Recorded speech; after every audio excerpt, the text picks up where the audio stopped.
Hello friends, my name is Ravi and welcome to all in my channel study with. तो friends, आज है आपका 13 फरवरी आरपीएफ कांस्टेबल एग्जाम का फर्स्ट शिफ्ट आपका ओवर हो चुका है। ठीक है, तो इस वीडियो में हम लोग देखेंगे कि मैथ का क्या पैटर्न रहा है। तो जिन लोगों का आने वाले समय में एग्जाम है तो फ्रेंड्स आप लोग देख के आइडिया लगा सकते हैं। ठीक है, तो चलिए आज के वीडियो को शुरुआत करते हैं बिना किसी टाइम वेस्ट के।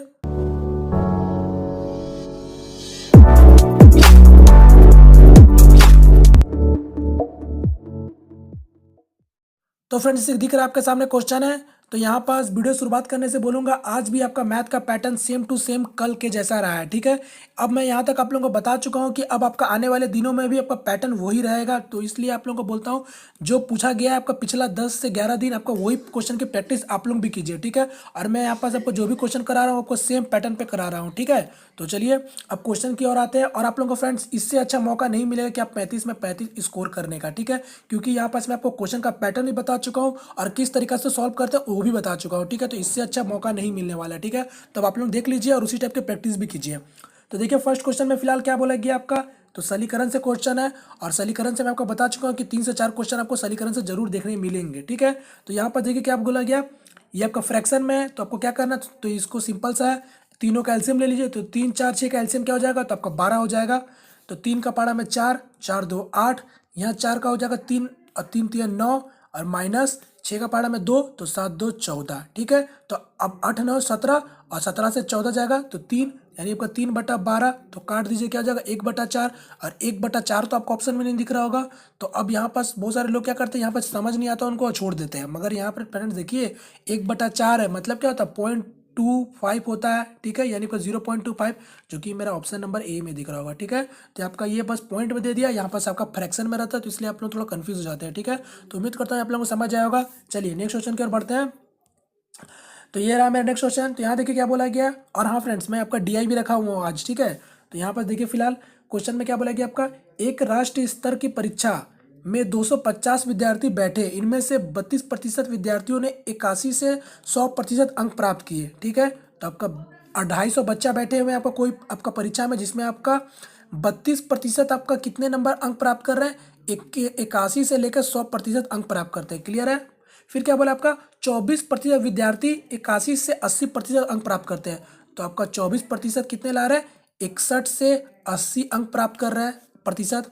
फिर आगे देखिए क्या बोला आपका, और शेष विद्यार्थी 41 से 60% अंक प्राप्त किए।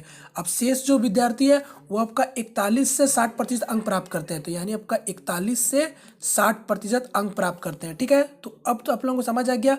तो अब आपसे पूछा क्या कि उन विद्यार्थियों की संख्या ज्ञात करें जिन्होंने 41 से 60% अंक प्राप्त किए। तो अब देखिए, पहले तो आपको देखना होगा कि 41 से 60% वाले कितने आपके विद्यार्थी बचे हैं, मतलब कितने प्रतिशत आपके विद्यार्थी बचे हैं। तो यहाँ आपको दिख रहा था 81 से 100 वाले 32% है, 61 से 80 वाले 24% है। तो ये दोनों मिला के कितना हो गया, तो 4 2 6 और 3 2 6, यानी 56% तो आपका 61 से लेके 100% अंक को लाने वाले के बीच में है। तो आपका शेष कितना बचा, तो यहाँ आपका बचा शेष 44। ठीक है, यानी आपका जो 44% बच्चा है वो आपका 41 से लेके 60% के बीच में आपका अंक प्राप्त कर रहे हैं। ठीक है, आपसे वही पूछा भी है कि संख्या बताएं। तो यानी मेरा क्या हो गया, 44% निकालना है मेरे को।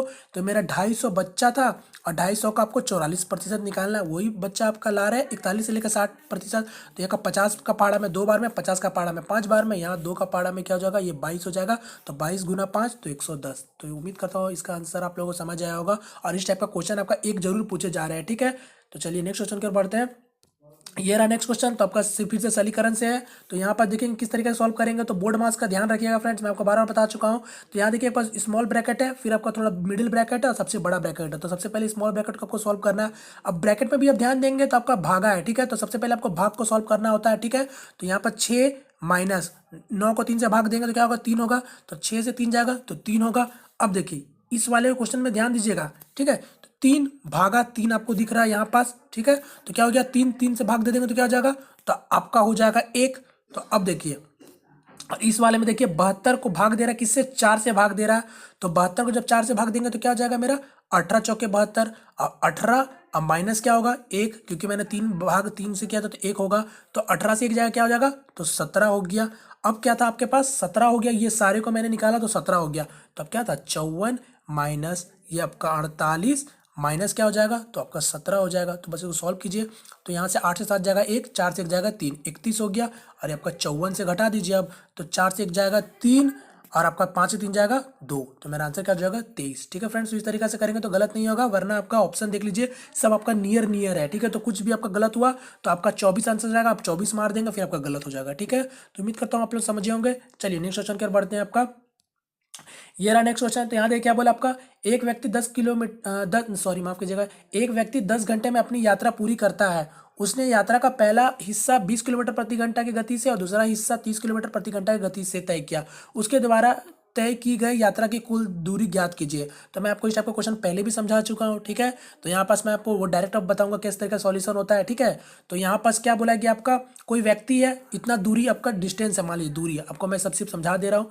यहाँ पास क्या है कि आपका ये एक व्यक्ति 10 घंटा में आपका पूरा तय कर रहा है दूरी, मगर आपका आधा जो दूरी है वो आपका 20 किलोमीटर प्रति घंटा से कर रहा है, और उसका आधा 30 किलोमीटर प्रति घंटा से। आपसे उसको बस दूरी पूछा कि कितना दूरी है और पूरा समय कितना लगा, तो 10 लगा था। ठीक है, तो हम लोग को पता है औसत गति क्या होगा, तो आपका 2 × S1 × S2, मैं आपको ये सारा चीज़ बता चुका हूँ। ठीक है, S+S1+S2 ये मेरा औसत गति होता है। तो औसत गति निकाल लेंगे, क्योंकि यहाँ पास क्या होता है, डिस्टेंस इक्वल टू क्या होता है, स्पीड इनटू टाइम।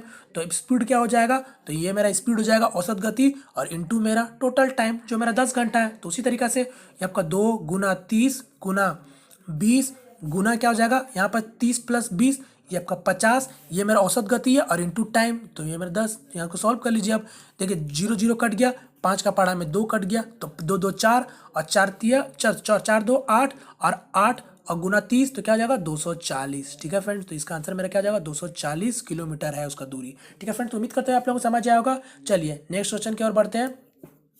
ये रहा नेक्स्ट क्वेश्चन। तो यहाँ देखिए क्या बोला आपसे, एक गिफ्ट बॉक्स में 10 चूड़ियाँ है। पहली 4 चूड़ियों का औसत 77 है ग्राम है, और बाकी 6 चूड़ियों का औसत 78 ग्राम है। सभी चूड़ियों का कुल औसत भार ग्राम में ज्ञात कीजिए। तो फ्रेंड्स देखिए इस टाइप का क्वेश्चन ही पूछे जा रहे हैं, इसलिए मैं आप लोगों को इस टाइप का क्वेश्चन करा रहा हूँ। ठीक है, आपको एग्जाम में कुछ अलग क्वेश्चन देखने नहीं मिलेगा। ठीक है, तो यहाँ पर सिंपल सा क्वेश्चन बोला गया है, 10 चूड़ियाँ है बॉक्स में, मतलब गिफ्ट बॉक्स में, उसमें 4 चूड़ियों का औसत दे दिया और एक जगह 6 चूड़ियों का औसत दे दीजिए। तो आपको पूरा टोटल का बताना है। तो सिंपल है, 4 चूड़ियों का योग कितना हो जाएगा, तो 4 × 77 यही होगा। तो क्या होगा, 7 चौके 4 सते 28 और 2, और यहाँ पर 28 और 2 30 हो जाएगा।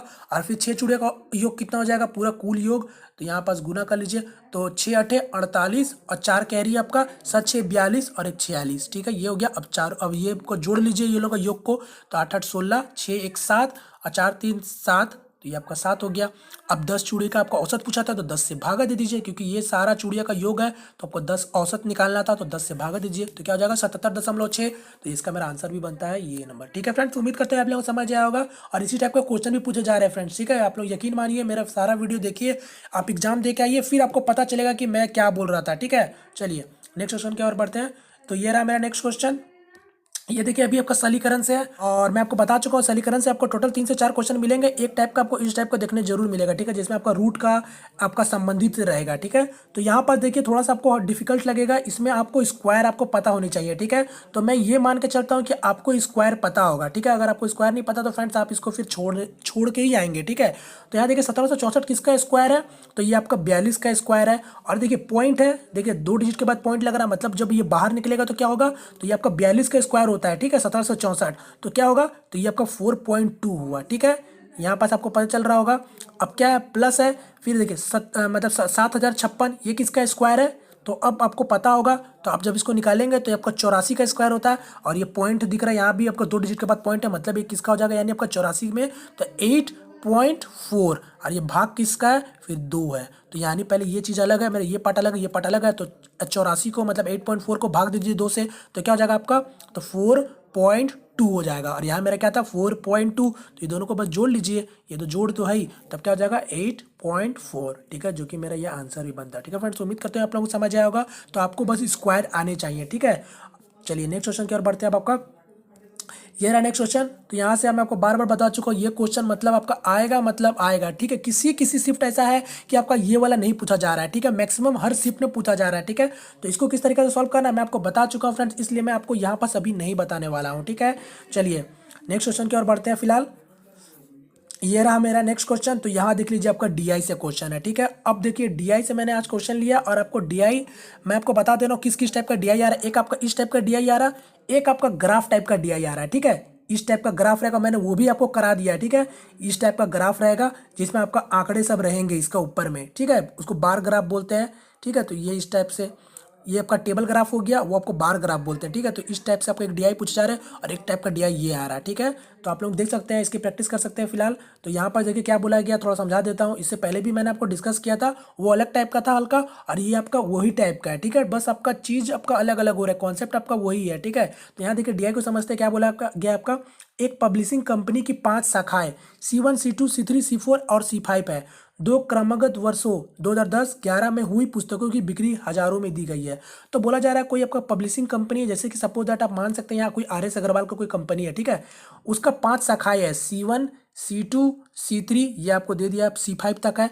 अब क्या बोला जा रहा है, दो क्रमगत वर्षों मतलब 2010 और 2011 में हुई पुस्तकों की बिक्री दे दिया है। जैसे कि आपका ये शाखा जो है C1 शाखा में 2010 का बिक्री कुछ हुआ होगा, 2011 में आपका वही शाखा में कुछ बिक्री हुआ होगा, ठीक है। तो उम्मीद करता हूँ आप लोग समझ आया होगा। अब डायग्राम में थोड़ा देख लीजिए, देखिए ये आपका C1 शाखा में आपका देखिए 2010 में कौन दर्शा रहा है, तो आपका ब्लू वाला 2010 दर्शा रहा है और जो आपका लाल वाला 2011 दर्शा रहा है, ठीक है। तो यहाँ पर क्या बोला जा रहा है कि 2010 में जो आपका C1 शाखा उसमें 56 आपका बिक्री हुआ है, ठीक है। मतलब 56,000 में, क्योंकि यहाँ पास बोला हजारों में आपका दी गई है, तो यानी 56,000 आपका बिक्री हो रहा है। और आपका वही C1 शाखा में 2011 में 66,000 बिक्री हो रहा है। तो उसी तरीके से सारा शाखा का 2010 का 2011 का हुई बुक का बिक्री आपको दिया गया, ठीक है फ्रेंड्स। तो उम्मीद करता हूँ आप लोगों को समझ आया होगा। चलिए अब क्वेश्चन की ओर बढ़ते हैं। तो ये रहा, आप देख सकते हैं डायग्राम को, यहाँ पास आपको डाटा पूरा अच्छे से क्लियर दिख रहा होगा, ठीक है। अब क्वेश्चन को हम लोग देखते हैं, ठीक है।